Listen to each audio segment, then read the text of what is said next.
Okay, so welcome again. Welcome to our Procurement Masterclass. And this is our guide to working with the Orange County Power Authority. So this is session two, which will be developing effective capability statements. Last week we had our first session.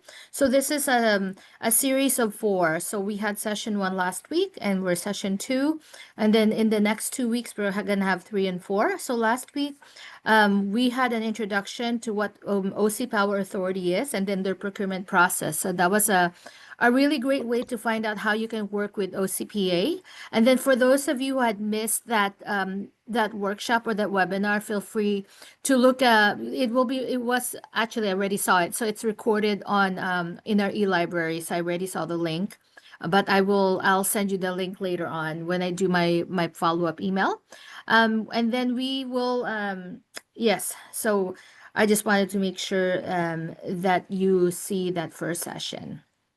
All right, and then my name is Christina Spiritu from PACE, Pacific Asian Consortium and Employment.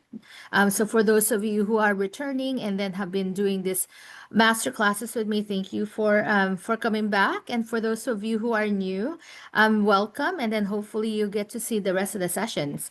So just a few housekeeping items. First, you are on listening mode. And feel free to use the raise hand function if you would like to unmute yourself and then ask questions. However, we will also do some questions, some Q&A at the end, about maybe 10 minutes before it ends. And then we will also do, as I mentioned, these webinar recordings. So we will please visit our e-library and then please complete our survey when the webinar ends. So we really appreciate the feedback. And then also, as I mentioned, if you got here a little bit late, so if you wanted to introduce yourself on the chat, put down your name, your industry, your company, and then also the city that you're in so we can get to know you better. So with that said, before we start, actually, I wanted to do a little bit of introduction about PACE.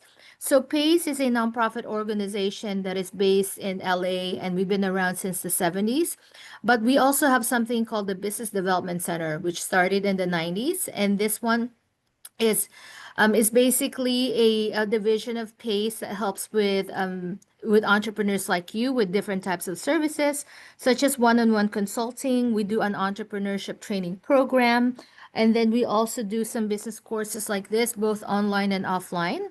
And then we are also a CDFI, which is a community development financial institution. So that means if you need access to capital, such as loans, both SBA and non-SBA, that's something that we can do in-house or with our partner network. And then I also host a monthly grant workshop. So if grants, business grants are something that you're interested in, yeah, feel free to join that. And then we also have an employee hiring and workforce development center that is really great if you are looking to hire employees and then wanted to get more information, compliance issues and stuff like that. That's something that we do. And then we are also doing something called ProcureLA. So ProcureLA is a program that we have in conjunction with the City of LA, Mayor Karen Bass's office. So what we are is we are the procurement arm of the mayor's office with regards to the sporting events that are happening in LA in the next few years. So you're familiar with the Olympics that are happening in 2028. But there's also FIFA that's happening next year, and then also the NFL, and then also a little bit of sprinkling of other sporting events that are happening in the next several years. So what we do is we work with small businesses that are looking to go through contracting. So that's why we host this procurement webinars.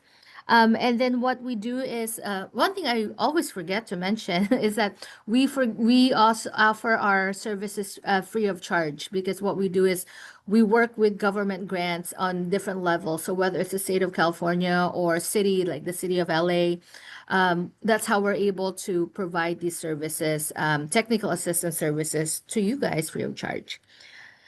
Okay, and so before we start, I would like to introduce and welcome Saul from OCPA, who will tell us a little bit more about what Orange County Power Authority is. And then Saul, if you can just give just a quick background of what you talked about last week, so then we can send them to our e-library for the recording. Yeah, let me just add that to my notes there. Hi there. Mhm. Salvio Montes, Administrative Services Manager with the Orange County Power Authority.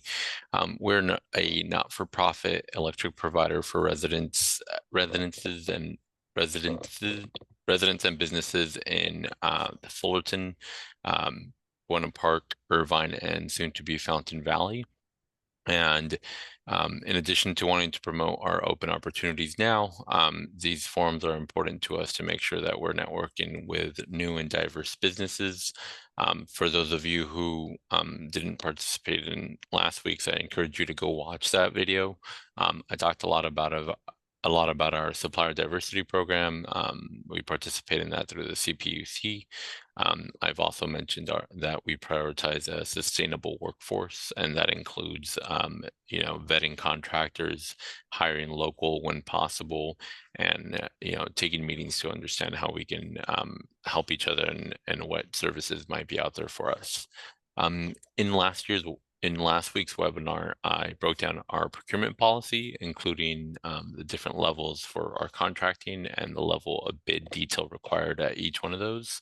And of course, if you're placing a bid or responding to a solicitation, that solicitation will include all the details that you need to provide.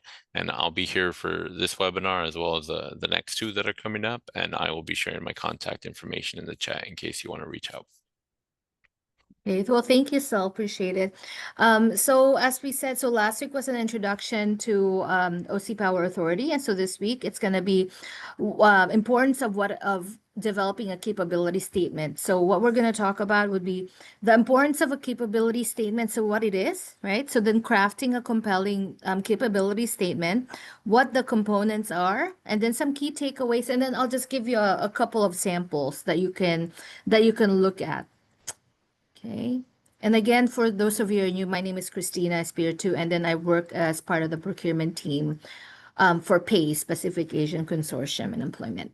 And then, so first we'll talk about capability statements. So just a show of hands, on the chat, I just wanted to see how many of you have heard of a capability statement or have one or wanted to revise one, right? So I wanted to see how many of you are familiar with what a capability statement is. Oh, great. Okay, so two of you have raised your hands. That's great. And then I think some of you are, yeah, if you want to put down in the chat and see, I just wanted to take a quick survey to see which ones have a capability statement. And for those of you who don't know what it is, so that's great because then this will be a good overview. So, a capability statement is really a detailed snapshot of your company's products and services. So, what it is I always say that it is a business resume, right? So, then let's say if you're looking for a job, you have your own personal resume with with your past performance or the stuff that you've done, and then maybe a little bit of a summary of who you are, and then your contact information, and then if the job that you're looking for is something that requires licenses. So you want to put down your licenses, your certifications, right? So let's say if you're an engineer and you have something specific that you want to highlight. So yeah, essentially a capability statement is the same, except if it's your business. So it's really used to compare but what it is, it's used to compare quality suppliers from the perspective of procurement and buying officers. Okay. Great. So it seems like, yeah, so it seems like some of you have had some capability statements before. Good. Okay.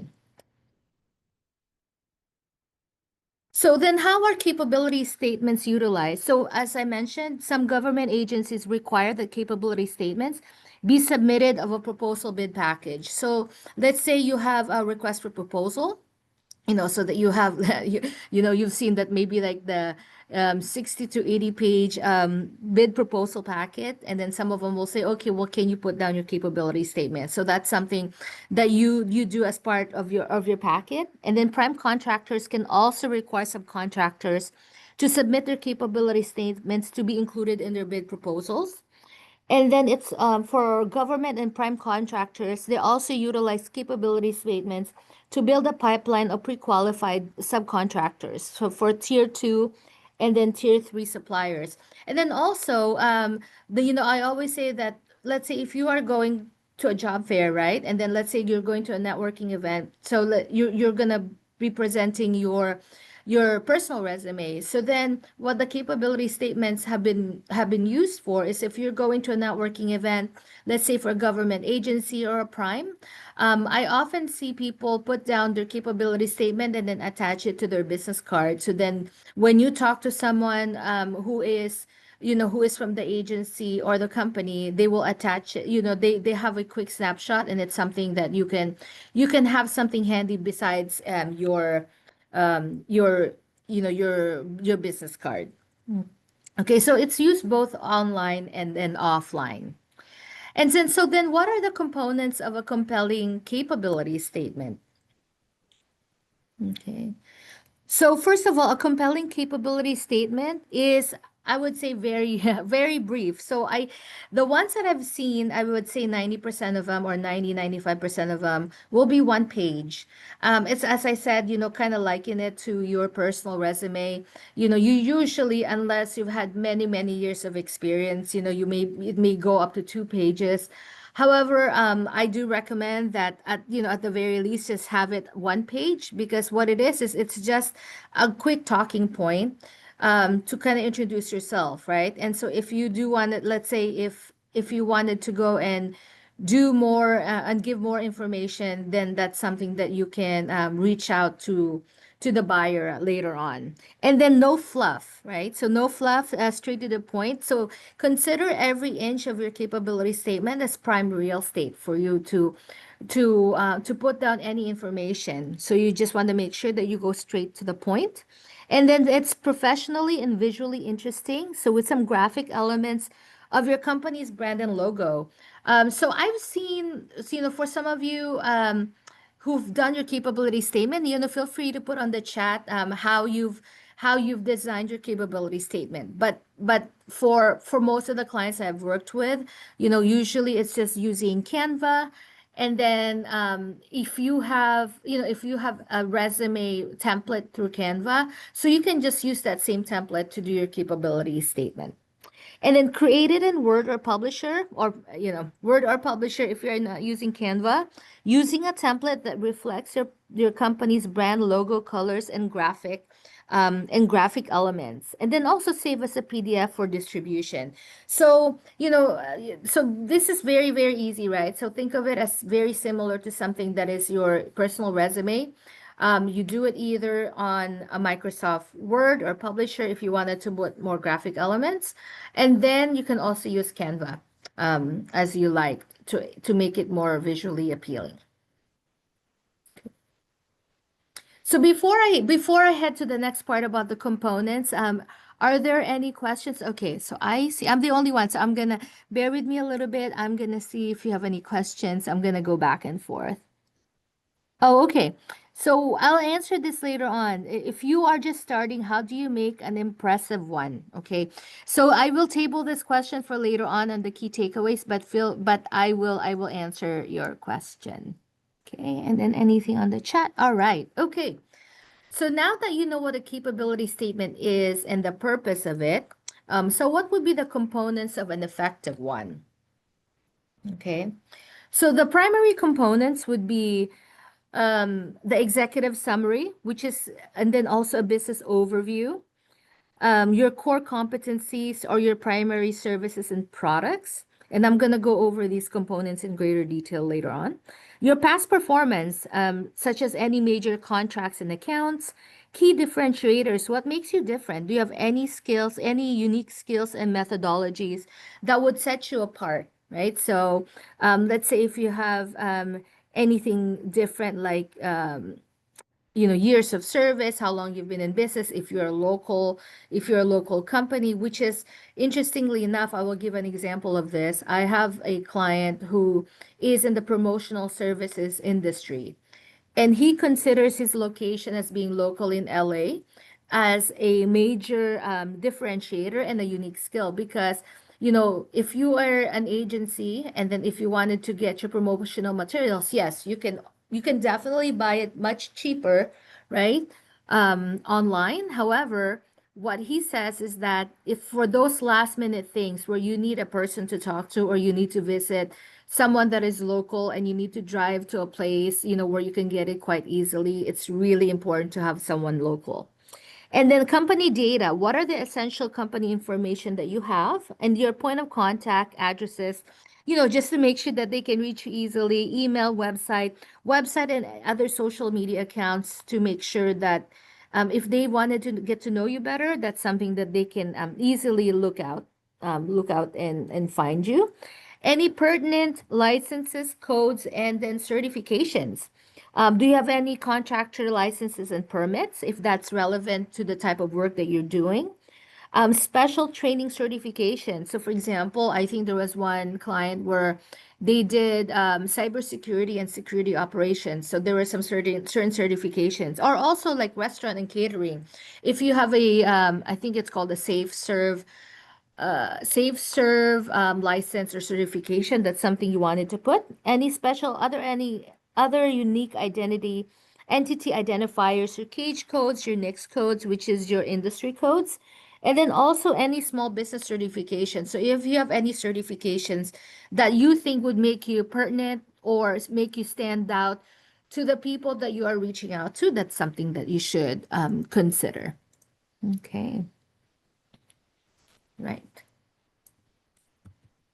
Okay, so now we'll go over just a little bit of each section in greater detail. So what is the executive summary? So it's really designed to detail your company's services and why you are an exact supplier fit for that agency or the prime contractor that you're trying to reach, right? And then it details your company's expertise, the industries that you've served, the years of experience, or any special skills and credentials, and then small business certifications.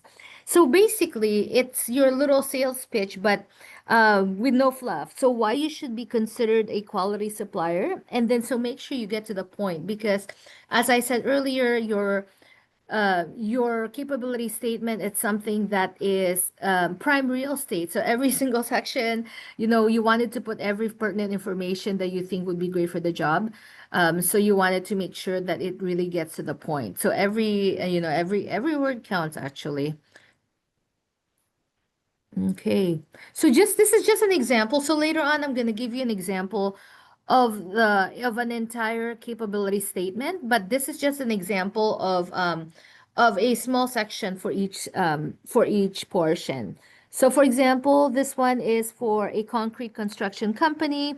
So as I said, it talked about when they were founded. So if that is relevant, if you've been around for a while, I would definitely put the number of years that you've been in service, right? Or and when you were founded. So here it talks about that they're a General B licensed contractor. So it talks about what license they have from the very beginning.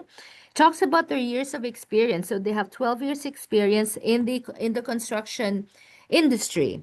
And then it also talks about their specialization. So commercial and residential project includes wood and metal framing. So it talks a little bit about really the detail and the ones that are pertinent types of projects and services that they've done. And then, as I said, it talks about what years of experience they have in project management. So aside from construction, what other experience they have that they think would be pertinent for the job that they're looking for, and whether they've worked on what projects, right? So, and I'll give you an example later on of the types of capability statements that you should be using depending on the prime or the agency that you're trying to reach. So they've worked on several public works projects and then also possesses what types of certifications, right? So here is a DBE, SBE, MBE, Hub Zone.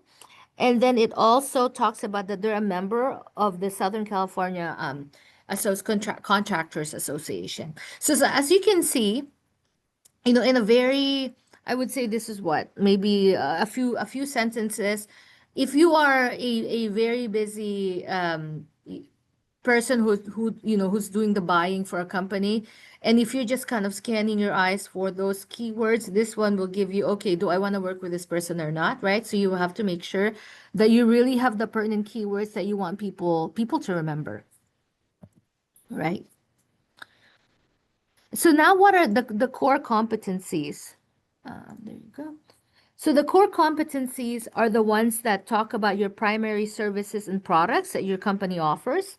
So I usually love when I see something in bullet point. I just because same thing, right? I wanted to make sure if I'm reading it, I want to make sure I kind of get to the ones that are important and to the point. And it's also very reader friendly. And then if you're the one writing it, it also saves you a little bit more time and a little bit more space because what happens is if it's bullet friendly, obviously you don't have to do complete sentences and then you can just put the different keywords there.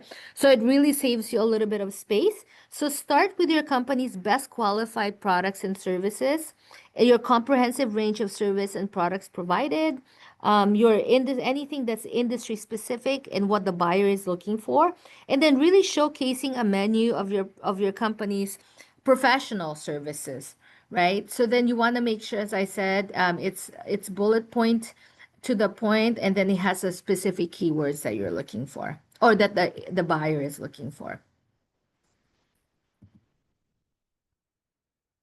Okay, so this is an example. So based on what we talked about, let's say if you're a company that does something in, like you're an IT company, right? So this is a very, very good example, and that it really talks about the keywords and then honing in on those specific things that you're really offering. So, for example, if you do software application development, anything technology wise, business intelligence, if you do any product management or technical project management, it's there.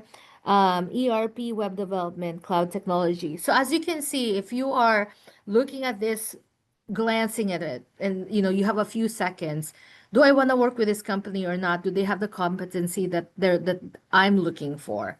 And it, as I mentioned, and I can't really stress this enough, is that you are given a few, I would say, maybe 30 seconds for someone to look at this and say, okay, should I look at this, or should I keep this on my pile of yes or no, right? And then do I want to contact them further?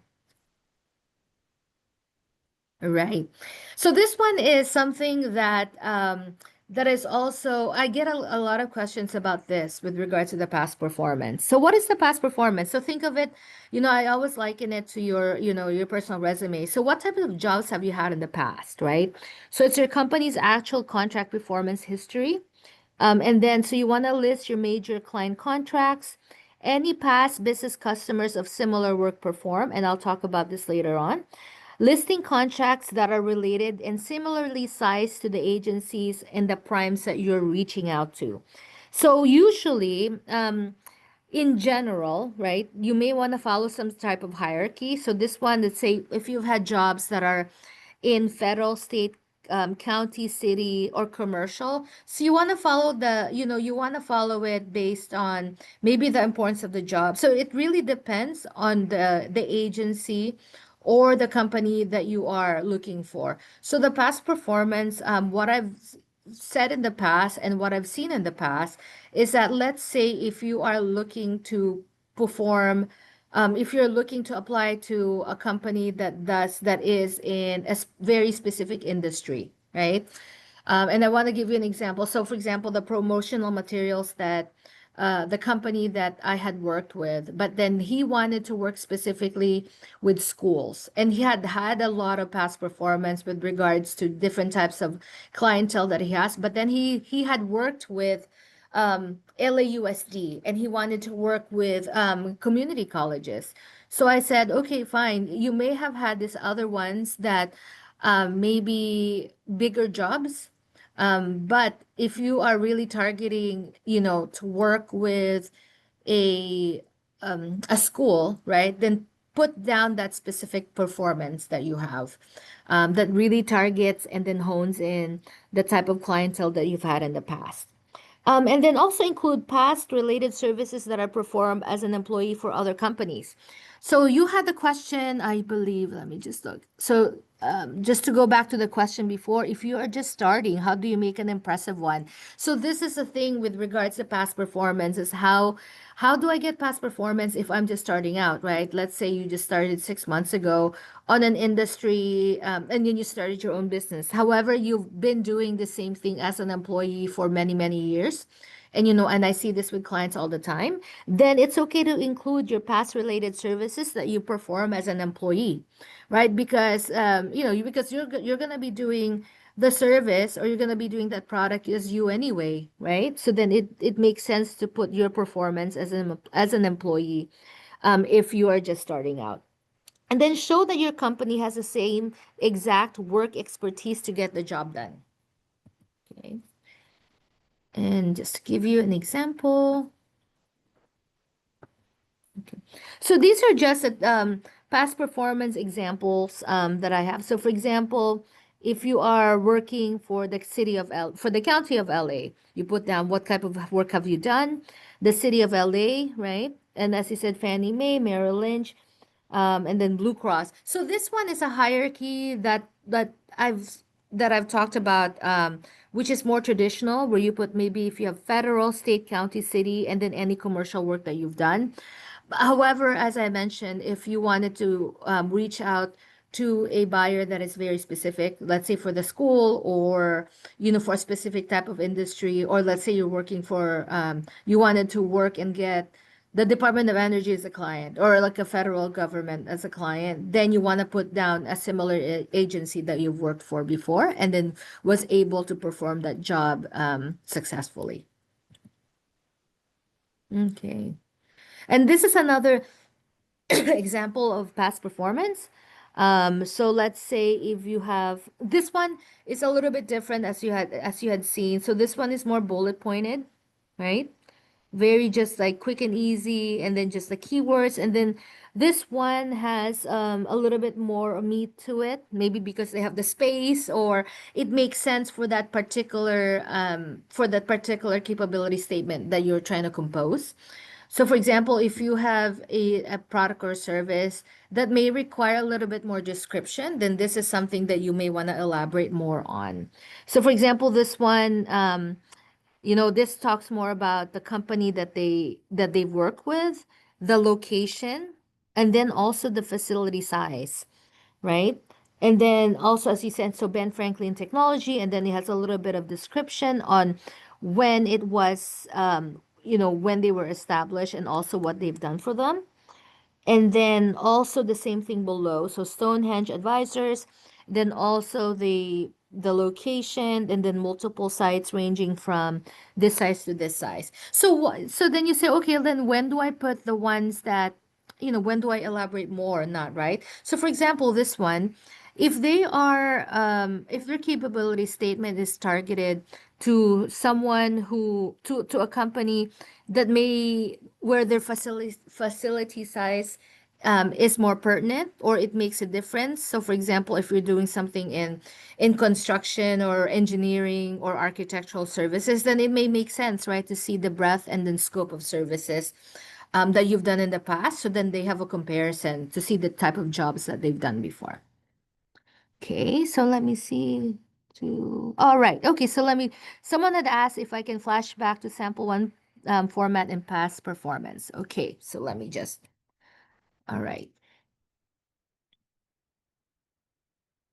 Yeah, so as you can see, you can see the differences, right, with regards to um how it's formatted. So this one is a little bit more, it's really bullet pointed. So you have whoever you're targeting, either the agency or the company that you're looking to work with, or that you've had past performance with, and also the type of work that you've done for them. So this one is very targeted. And maybe because you're in an industry where, you don't, first of all, the keywords are important, right? Maybe in the tech industry where it's very important to see, okay, have you done the MA SharePoint development or software testing and stuff like that? And then whoever will be reading this understands what that means. So that one is sample one. Okay. And then this is sample two. So if you can see the difference a little bit. So this one gives you a little bit more information on the location. And maybe the location is pertinent, because maybe someone that you're going to be, the one that you're going to be working with, they prefer someone in a geographical location that's close to them, right? So for example, construction or architecture or engineering. So that's a little bit of a difference between that and maybe a service that you can perform remotely. Okay. So let's see. Yes, yes. So question, yes, it will be sent to you as a PDF. So I'll be able to send this to you as a PDF. All right. And then what I'll also do is you'll also have recording to this. You'll also have a link to the recording. Okay, and I think I've answered the question so far. So now that you've looked at past performance, like what are the differentiators? So now we talk about what makes your company unique, and that would enable, someone who's a buyer who's glancing at your capability statement to pause and say, you know what, I like this person, I like this company. Let me read more about them, right? So this one talks about your company's sales section. It's a list of unique factors and benefits that your company's products or services, which really sets you apart from the competition. It showcases how your business is best suited for the needs of the targeted agency. And it is a clear statement that relates to the specific needs of the agency or the company. So it really helps them choose you. So this one is kind of, if, this is your, I would say, your sales pitch, right? And so, as I said, this is what sets you apart from your competitors. It gives you what's your value proposition and what's your value added services. So here you would list your company's highest quality skill set, and then also some unique methodologies, credentials, any licensing or training, equipment, use of technology or experience that would set you apart. So, for example, if you have a license which takes, let's say, X amount of, let's say if you have a license and in order to get that license you need 40-hour training, and someone in that industry would look at that license and say, you know what, that is something that is hard to get, and that would be a key differentiator for someone, right? Or if it's something that a lot of people don't have, then that's something you wanted to put down on your business resume or your capability statement. It's also a statement that specifically addresses the company's request for services. As I mentioned, everything here is targeted. So you want to make sure that you are targeting your information to whoever the agency that you're looking to work with, the agency or the company.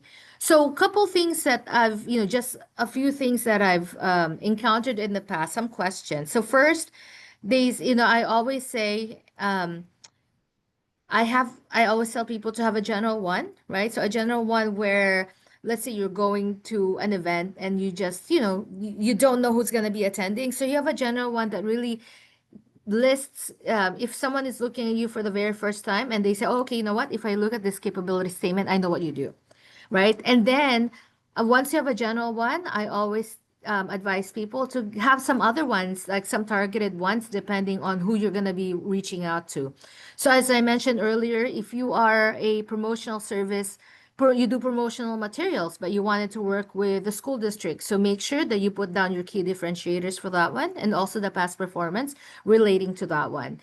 If you are working with, if you wanted to work with a government agency that is, let's say, looking for something very specific, so you want to make sure you have something for that, and and people say, oh my gosh, then how many do I need, right? And the thing is, it's not like you're going to take a lot of time because you're going to have your general one anyway that you're going to use on Canva, and then from then on you can just get bits and pieces of it and then make changes to it, so you have several ones that you can cater depending on what you're looking for or who you're going to be sending it to.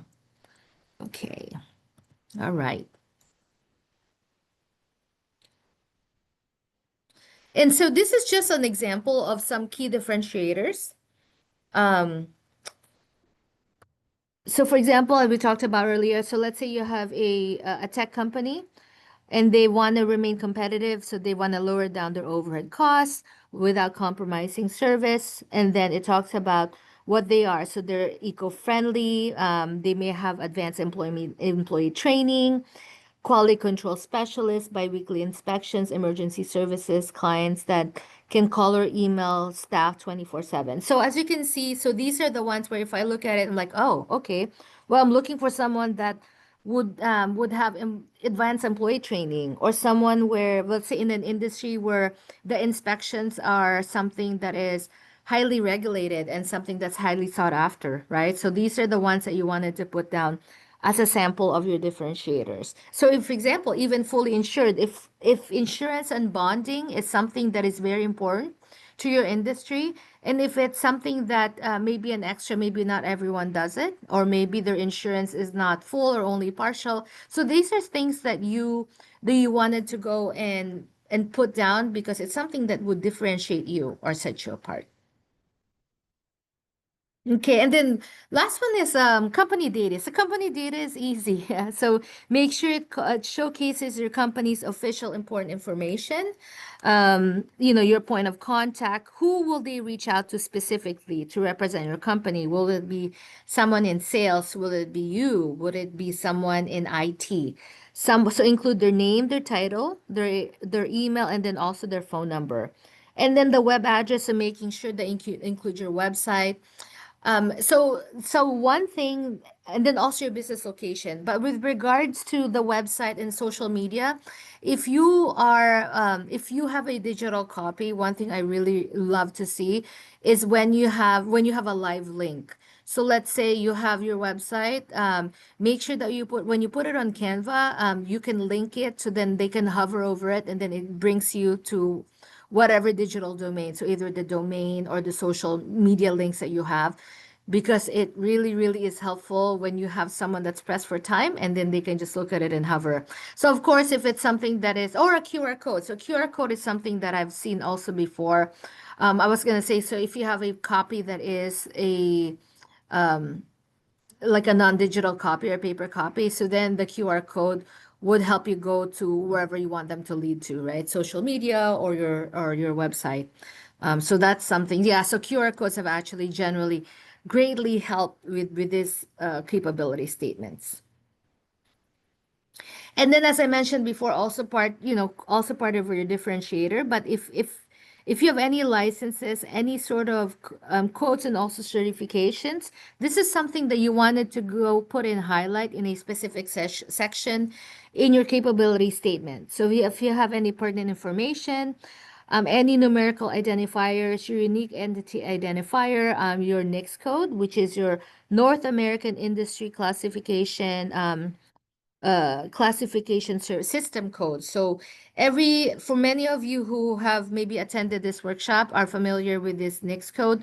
For those of you who are not, so every company can find, so every industry in the US is classified under a NICS code, and then the NICS code is an industry code. So there may be some industries that are new, for example AI. I don't know if there is at this point a specific NICS code for AI. However, you can find one that's a little bit more closer to what you are. Maybe right now it's going to be something that is in general IT, right? Or for example, cybersecurity. Many, many years ago, that's something that's not, they didn't have their own carved out NICS code, but now they do. So this is something that's that evolves over time. So then also make sure that this is something that is correct and updated on your end, right? Because not only does it help you get identified with the companies or the primes that you're going to be working with, but then it also helps you when you're registering on some of these databases where you're going to be doing these procurement databases like RampLA or Cal eProcure. And then any licenses. So for example, contractor licenses, any special permits, and also any sort of certifications that you think are pertinent. So let's say, are you an 8A, do you have the 8A certification under SBA? Do you have HubZone? Do you have a women's business enterprise? All these things that you think would be important. And why is this important? It's important for those who are, for example, subcontractors and they're looking to get hired by a contractor, but the contractor is looking for a specific certification that they may be that under our proposal they may be obliged to follow, right? So if they see that you have, oh, you know what, we're looking for someone that's an SPE, and if you have that, then that's something that would be pertinent to the agency or company that you're going to be working with. All right. So before, actually, I'm gonna go through the key takeaways, and then I'll take questions because then some of your questions may be answered by these takeaways. Okay. Okay. So as I mentioned before, a capability statement is a very important element when you're marketing and promoting your business. It really is informing your existing and your potential customers about who you are and your capability, hence the name capability statement. So, who you are, what you sell, and what are your core competencies and skills that you bring to the table. Clear and simple, right? So, if you think of it that way, every single word that you put in there should fit under these three. Who are you? What are you selling me? And then what are your skills and your competencies?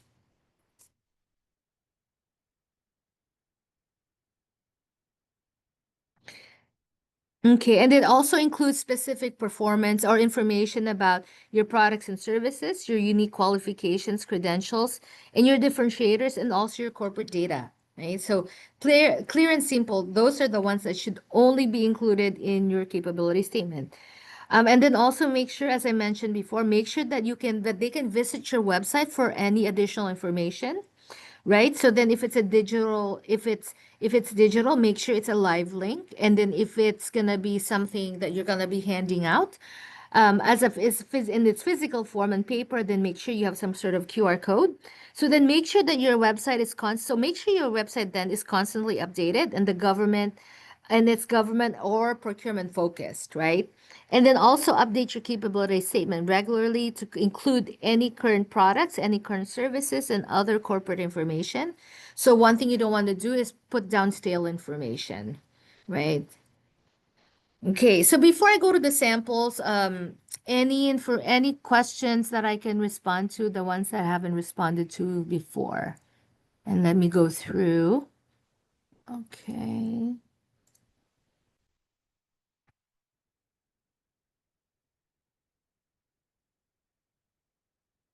Okay. Okay, so well, I'm glad. Yeah. I'm glad there are no questions. So hopefully things are very, very clear. Yeah, so these are just two examples. As you can see, um, a few things, right? So it has every portion of what we've spoken about. Specialty. So the first one, which is this private security firm, it has their past performance on the side. They have a little executive summary in the top. They have their specialties, their advantages, market differentiators, and then also qualifications. So as you can see here, it seems like for a security firm, their certifications have a quite a bit, right? Anything that's related to security. So they have ample space on the bottom to put that one. And then also their past performance. So this one, it seems like yeah, so some clients say, do we put down, this one they put down the value. And they said, do you have to put it down? No, only put it down if you think if you're comfortable with it, and B, if it's pertinent to what you're going to be applying for. But perhaps this one, the value is important because it shows the breadth of work that they've done, and then also the type of work that they've done, and also how capable they are, right? Oh, like, oh yeah, we can do something that is worth this much or this big. Okay. So then, and then you compare that to the second one. So it has the same type of information, but then they chose to do the template a little bit differently. Um, so I just wanted to have you put it side by side. But the thing is, the very important thing with both of these is that they really had maximized the use of their space, of their real estate on paper to make sure that they have put down every single type of information that they can that is pertinent. And then also the fact that it's one page, right? So you can put down they've maximized the page so they can also only do one page. And then it's also pleasantly appealing, right? So they're able to put down their color and then also their logos and such. All right. Okay, so before I end, I think that is the last part. Any questions? I'm gonna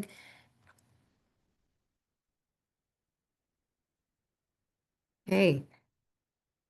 All right. So then, but if you do have any questions that you think about later on after this, so this is my information. If you wanted to just quickly take a screenshot or do the QR code, I'd be happy to answer any questions later on. And as I mentioned earlier today, at the beginning, we do technical one-on-one consulting free of charge. to companies like yours. So if you wanted me to look at your capability statement, which is one of the biggest requests that I get is for me to take a look at their capability statement and then see if there are any revisions to be made. Yeah. And then let me see if I have any questions. If you are partnering with this. Okay, session one, you will be able to access it on our e-library. And then also, what I'll do is after this, I'm gonna go ahead and send you information, a follow-up. So I will send you these slides and then also information on where you can get the recording. Okay. This is an interesting question. How do you handle capabilities if you are partnering with another small business to provide service? So capability statement is your resume, right? It's not someone else's resume. So basically your capability statement should stand on its own, because when you're doing your business resume, when you're doing your personal resume with someone, you're not having like a joint team or anything, so it should be yours. And so what you want to do though, if you are partnering up with another small business and you're gonna be, let's say, doing it, you're doing a proposal, right? So then maybe what you can do is also submit that in conjunction with yours, but think of these statements as something that should be a standalone. Like you're not gonna be putting, A, B, or C, right? But good question. That's the first time I've seen that question.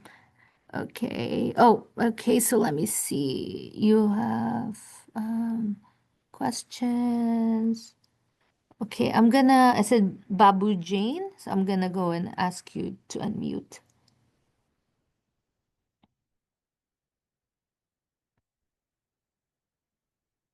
Okay. All right. So let me see. How about Jose? Jose Villa?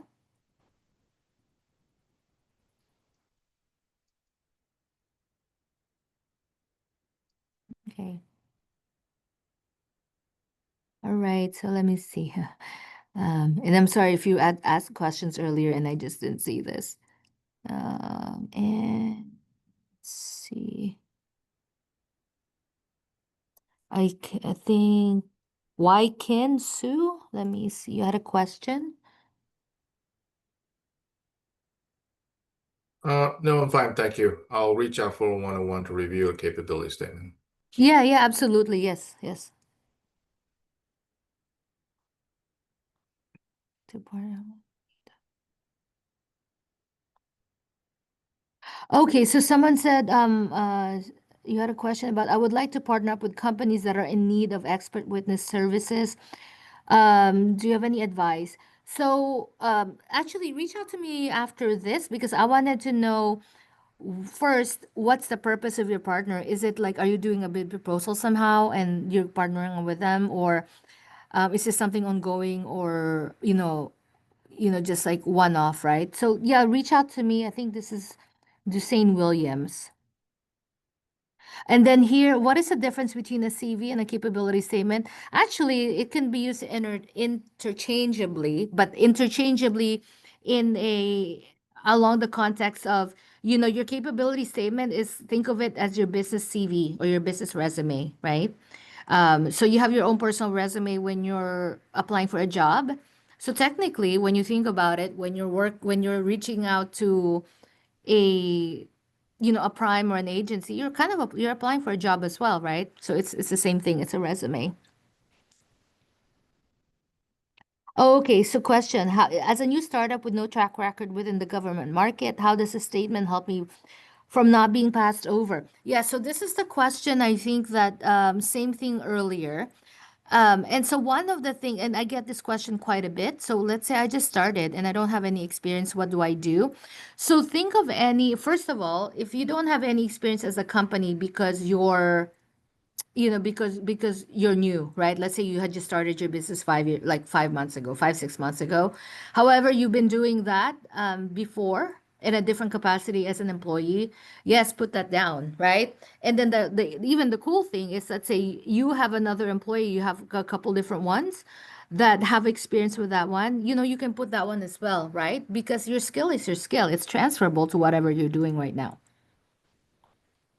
How do we find out about industry days?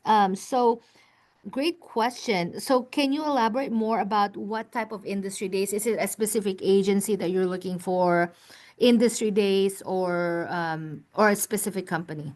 If you wanted to elaborate more on that one.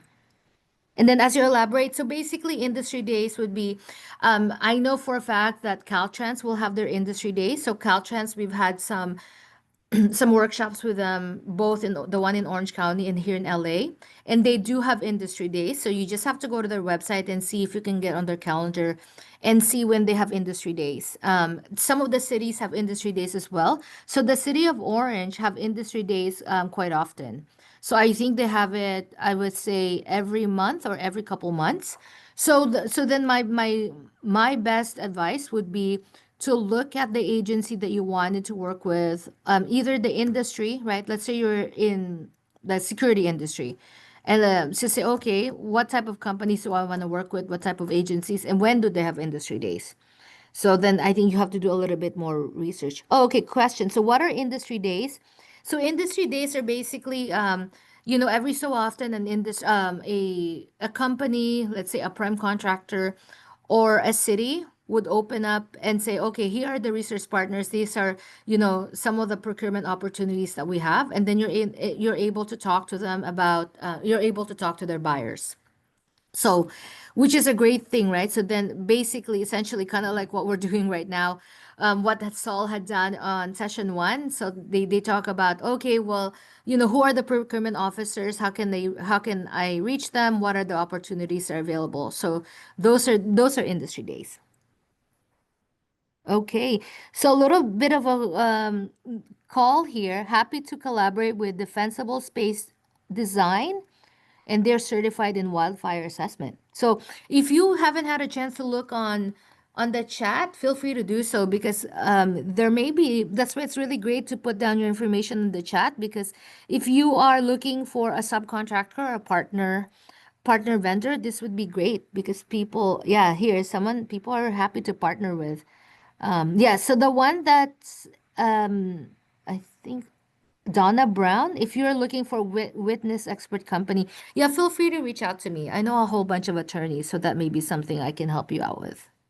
All right, let's see. Make sure. Okay. Let me check. Okay, I think that's it. So, if there are no other questions that you can think of at this moment, as I said, feel free to reach out to me. And then if you can think of questions later on, yes, also make sure you reach out to me. So with that said, thank you so much. And let's see if